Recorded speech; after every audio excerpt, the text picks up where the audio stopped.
brought out, this is the letter to Ephesus. It says, "Write to the angel of the church in Ephesus, the one who holds the 7 stars in his right hand, who walks among us with the 7 golden lampsticks. Says, I know thy works and thy labor and thy endurance, and that you cannot tolerate evil. You have tested those who call themselves apostles and are not, and you have found them to be liars. You also possess endurance. You have tolerated many things because you have not grown weary. For my name, you have not grown weary. But I have this against you. You have abandoned the love you had at first. Remember then how far you've fallen. Repent and do the works that I did at first. Otherwise, I will come to you and remove your lampstick from its place, unless you repent. Yet you do have this. You hate the practice of the Nicolaitans, which I also hate. Anyone who has an ear should listen to what the Spirit says to the churches. I will give the victor the right to eat from the tree of life, which is in God's paradise." I want to tell you a little bit of story today. We're going to travel down the Yellow Brick Road. It's not going to be Yellow John's, but we're going to talk about, we'll give y'all a little bit of a different look or perspective on the movie of The Wizard of Oz. I'm sure all of us have seen The Wizard of Oz. Kind of give you a little intake on it. It all started out in a little farming community in Kansas. The story starts out with a grandmother and a grandfather who are really trying their best to somehow help their granddaughter and 3 hired farmhands. Dorothy is a little out of touch with her family. She has a little dog she loves, Toto, which does nothing but get in trouble, chasing cats, which winds up getting the dog impounded. The dog eventually jumps out and escapes, makes its way back to Dorothy, and eventually, shortly after this causes Dorothy to want to run away. She loves her dog, and nobody seems to really understand in the family, and just everything in her little world seems to be a mess. Dorothy, she runs and she finds herself running into this little gypsy bandwagon guy who invites her in for a little bit. Somebody she doesn't know, total stranger. They sit around and they talk for a little while, and eventually says it's going to tell her her future and kind of give her a look, has her close her eyes, sneaks through her little basket and finds a little picture of Annie M. And he tells her that her family really loves her and she needs to hurry up and get back home. But Dorothy's running. She only runs into a storm. A storm takes her somewhere that she's never been before. Sometimes it's like our Christian walk is like Dorothy's life. It's the very things that we need the most sometimes in our lives that we run from.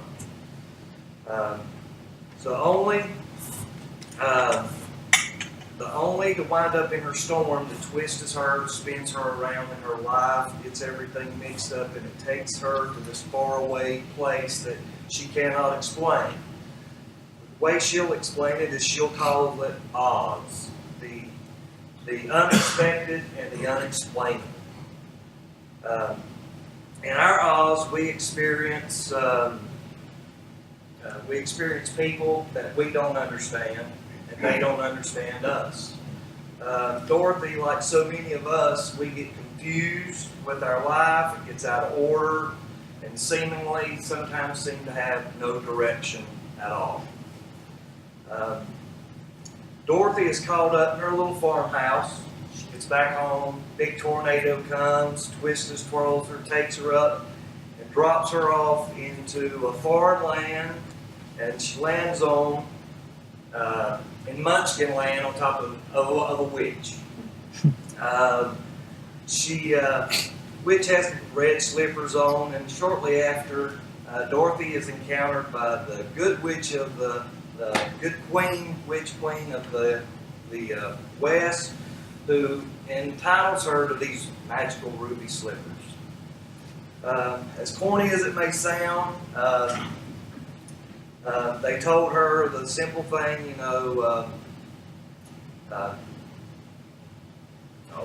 let me back up. She meets with the Munchkins, and the Munchkin people don't really understand her. She don't understand them. But these people that she doesn't know or unfamiliar with, they still point her in the right direction. They take her and they put her at a point of a spiral of a yellow brick road. At first, the yellow brick road is just a spiral, and it starts and she's just going in a circle, and in a circle, and a circle. But eventually, that circle straightens out, and it turns into her yellow brick road. Have you ever been really in a place in your life to where that's all you feel like you're doing is just going in a circle, just going in a circle? That's all it seems to be. But God, He eventually in our journeys, He makes a straight path for us to walk on. And He gives it to us for a little while, and He'll lead us on. But things always wind up somewhere in your life. You're going to come to a fork that's in the road.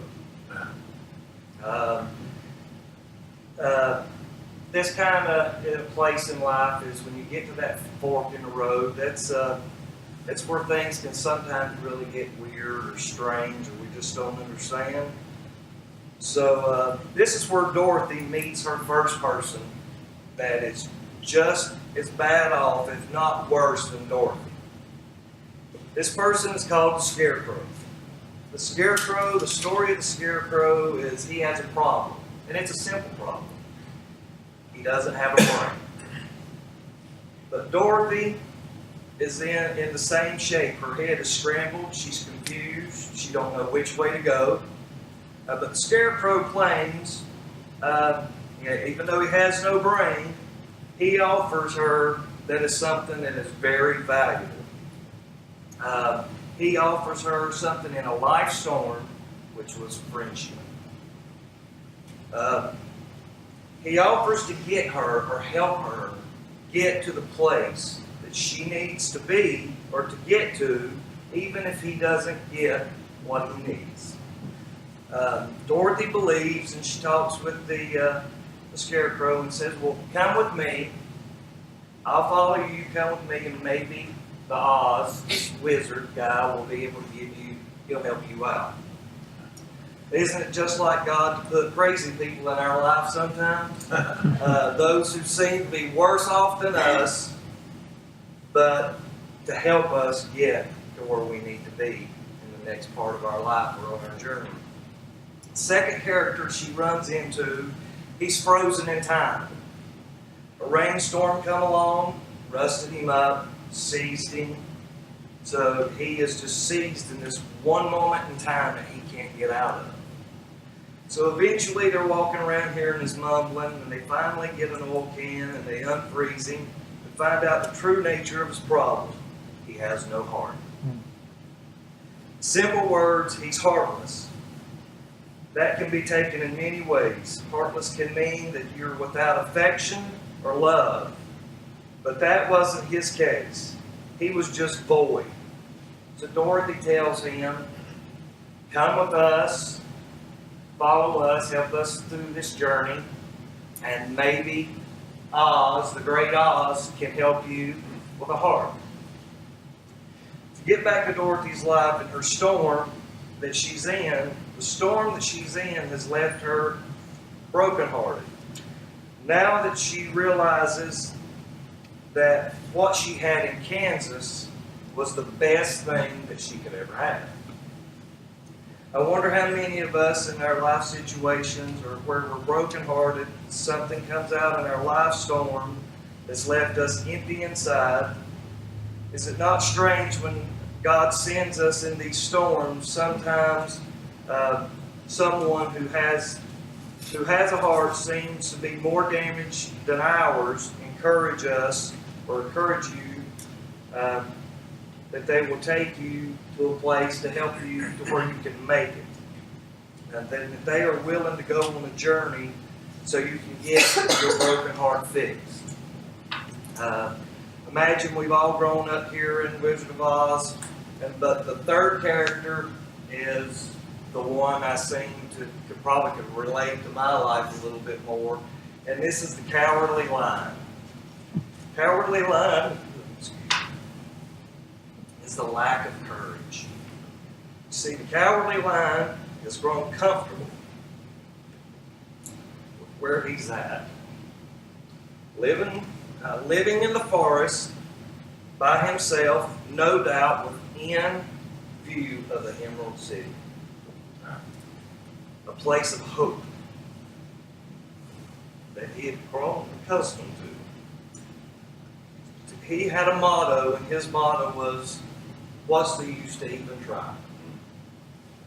Dorothy also tells the Cowardly Lion, "Come with us on our journey, and maybe Great Oz will be able to give you some courage." See, Dorothy had a lack of courage. See, courage has to have hope, and hope has to have a purpose. 1 Corinthians 15:19. If in this life only we have hope in Christ, we are all men of most miserable. The Scarecrow and the Tin Man and the Cowardly Lion, all three see purpose in Dorothy that she can't see. She doesn't see in herself. And they made it their goal to get her to her destination. Even if they didn't get what they want, they were willing to sacrifice their wants and needs to get Dorothy safely to Oz and hopefully home. Although the story, we can't not forget that there's a villain. There's a witch who has made it her sole purpose to steal Dorothy's gift, to take it away, to stop her from reaching her destination in her little ruby red slippers. This should be familiar to every believer that there is a devil on the loose that's goal is to steal your gift and to stop you from reaching your destination. 1 Peter 5:8. Be of sober mind, be watchful. Your adversary, the devil, prowls around like a roaring lion, seeking who he may devour. You have to remember that in this particular story, and Dorothy's goal is not to get to Oz and stay in Oz, but her goal was to get back home. Luke 15:17-20. But when he came to himself, he said, "How many of my father's hired servants have more than enough bread, but I perish here with hunger? I will arise and go home to my father, and I will say to him, Father, I've sinned against you against heaven and before you. I'm no longer worthy to be called your son. Treat me as a hired servant." And he arose and came to his father, but while he was still a long way off, his father saw him and felt compassion and ran out to him and kissed him. See, Dorothy reminds me of the prodigal son, wanting to get back home. You have to remember that the goal of getting to Oz was to have an audience with the great wizard. If you remember anything about the story, by the time Dorothy really gets to Oz, she has enough confidence to face this great and powerful Oz, which later we find out is fake, and it's just an old man hiding behind a curtain.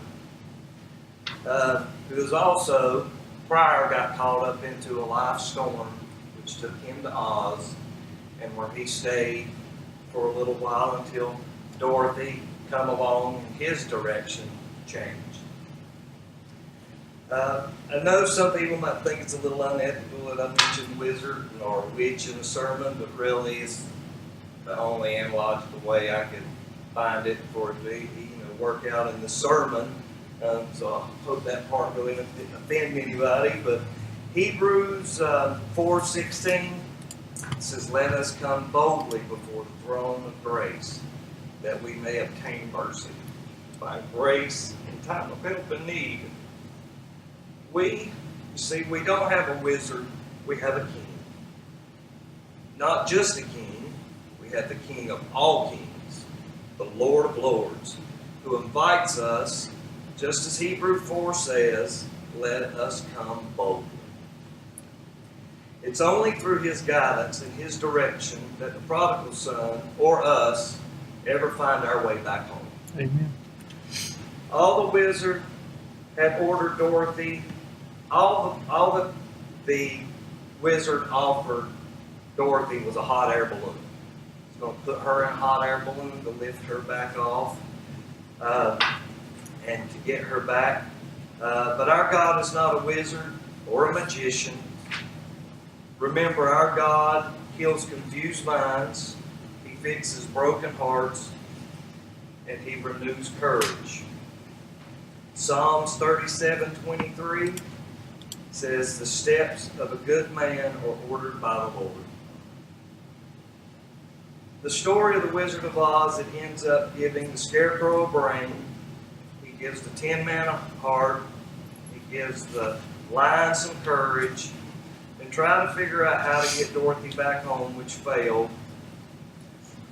The beginning, this good queen of the West appears back up and tells Dorothy that she had the answer the whole time right there with her. She had these little ruby red slippers.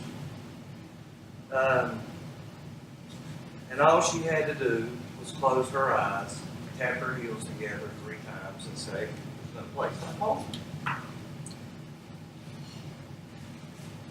Jesus is our ruby red slippers. The precious blood that he shed for us covers, heals us, and restores us. It saves us, and there's power in his blood.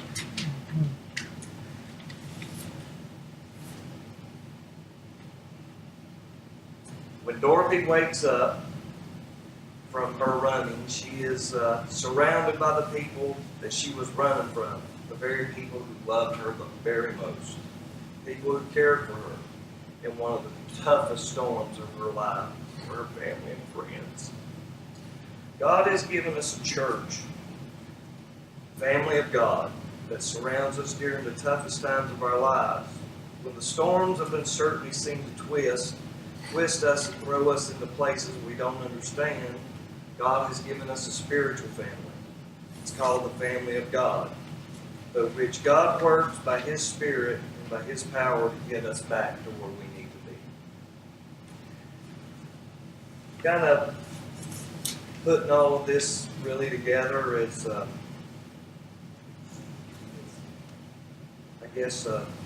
looking at Dorothy's life and confusion and all of her ups and downs and in and outs in her journeys.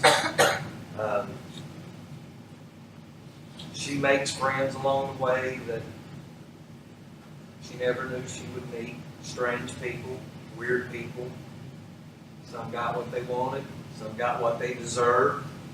But it just goes to show that, in our life's travels and where God sends us and where he leads us, I believe every person that he puts in our path, whether they're good, bad, right, wrong, somewhere in the midst of their life, their little pattern or their journey, there's bits and pieces that we can walk with them and help them in their walk. They can go with us and help us in our walk, because we can see in them where we don't want to be, and can see in us where they want to be. And just encourage you through your weeks, and when you pray, always pray for those that you run into and you meet. Even if you don't recall a name, God knows who you come in contact with or during your journeys. God knows what He's doing, and He is definitely going to get us back home. And we want to, on our yellow brick road, have as many people come with us on our journey, and we can lead them back home. Amen. I know that heard talk a couple of times about evangelizing, reaching out to a community. That's some people got that knack; they can just get up, run out, go do it, da da da da da. And some of us, we just need that little extra dose of courage to get us out the door to go. Hi, my name's Von Beaver. How are you doing? The church right down the road here. I'd love to come see you. Come by sometime. That's easy for some people. Some people it takes a lot. But I've definitely been keeping this church in prayer that God continues to bless it, grow it, and I believe it will. We're going to continue to keep it in prayer. And love this little church. I thank y'all for the opportunity to come. I'm not the best speaker or preacher in the world, but I do believe when I sat down to be with God, that He can give me the words and some wisdom, and take some simple things, whether it be like the story of the Wizard of Oz, to kind of give everybody a little bit of perspective of something that you don't really see when you're sitting down and you're watching a movie. It's things that don't really come across your mind all that much. But sometimes when God can reveal little things, even through a TV show or a little movie that's 50, 60, 70 years old, what kind of little message that He can bring out of it. And I thank y'all for the opportunity to let me be here today, speak with y'all, and I hope somewhere in this message that there was something that each one of y'all might just take a little bit of peace with you, and kind of look at you walking with Dorothy down a yellow brick road and saying, wow, today I'm Dorothy, and who's going to come along, who's going to be willing to sacrifice something today just for me. So with that said, I want to close this up in prayer. Lord, I just thank you for this church. I thank you for the opportunity to let me come and speak. I thank you for the message that you